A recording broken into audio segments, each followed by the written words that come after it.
ये नज़ारा जो आप देख रहे हैं अभी, ये औरंगाबाद सेवा शिविर का नज़ारा है। कांवरिया पथ पर भूत बंगला से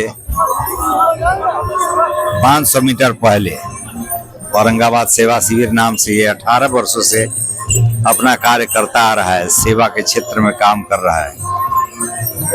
सेवा के काम में करने वाले अधिकांश जो कार्यक्रम होते हैं वो सामाजिक रिलेशन से जुड़े हुए होते हैं।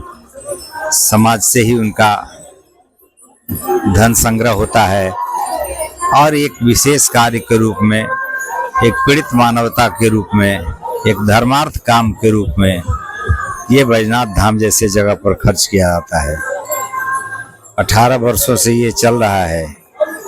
बहुत सारे लोग जिसको अस्थाई मेंबर हैं, एक महीना तक अपने सारे कार्यक्रमों को छोड़ के यहाँ निवास करते हैं। उनको इतना अच्छा लग गया है, उनका कहना है कि हमारा सारा कार्यक्रम तो शिव कर लेते हैं, इसलिए आने के बाद वो जाने की स्थिति में नहीं होते, जाते ही नहीं। कोई उनके रिलीवर आते भी हैं तो भी वो जाना पसंद नहीं करते हैं। ये मानते हैं, हमारे गुरुजी साथ में हैं। इनका कहना है कि शिव लोग कोई अलग थोड़े ना है, धरती का शिव लोग तो यही, धरती का शिव लोग यही है। यहाँ का किया गया कार्य शिव से कनेक्ट करता है, जोड़ता है। ये सारे लोग गंगाजल को लिए हुए हैं। कुछ पिट्ठू बम है, कुछ कावर बम है, कुछ खड़े बम है, कुछ डांडी बम है जो धरती को नापते हुए चलते हैं यहाँ से वहाँ तक।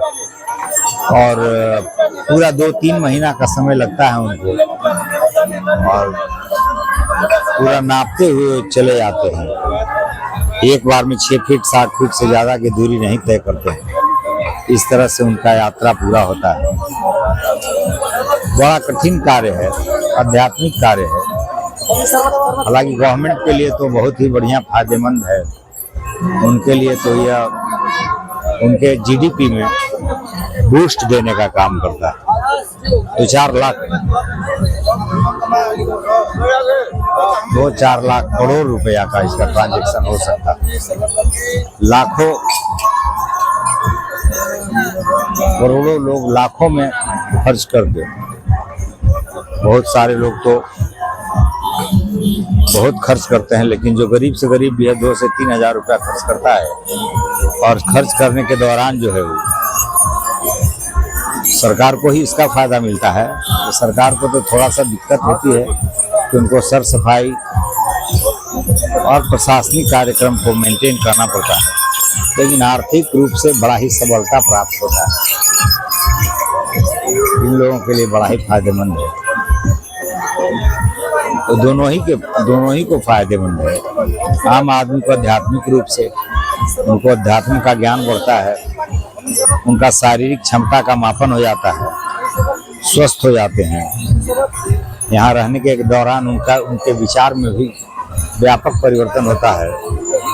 कम से कम जितना दिन यहाँ होते हैं उतना दिन तक अपने किसी भी तरह के गलत कार्य से बचते हैं। एक ही है कि कुछ लोग जो नशा घर पे भी करते हैं, यहाँ आकर बम बम भोले करके यहाँ भी गांजा भांग खाने पीने का काम करते हैं। ये समाज की कुरीति है थोड़ा सा, जिसको निकलना चाहिए। सनातन परंपरा सेवा का ही विषय पर आधारित है। सनातन में सेवा ही सब धर्म है। यहाँ किसी का गला काटना, यहाँ तक कि चींटी भी अगर सामने दिखाई दे दे तो उस पर आदमी पैर नहीं रखना चाहता। ये अहिंसा का धर्म है,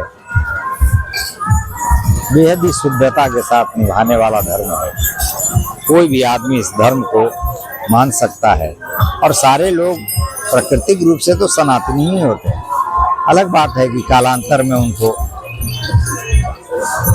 किसी तरह की प्रलोभन में फंस के, सेक्स के प्रलोभन में फंस के, मांस खाने के प्रलोभन में फंस के धर्म को बदल लें। लेकिन जो वास्तविकता है वो यही है, सनातन से बढ़िया कुछ हो नहीं सकता। धन्यवाद। फिर आगे मिलते हैं दूसरे ब्लॉग।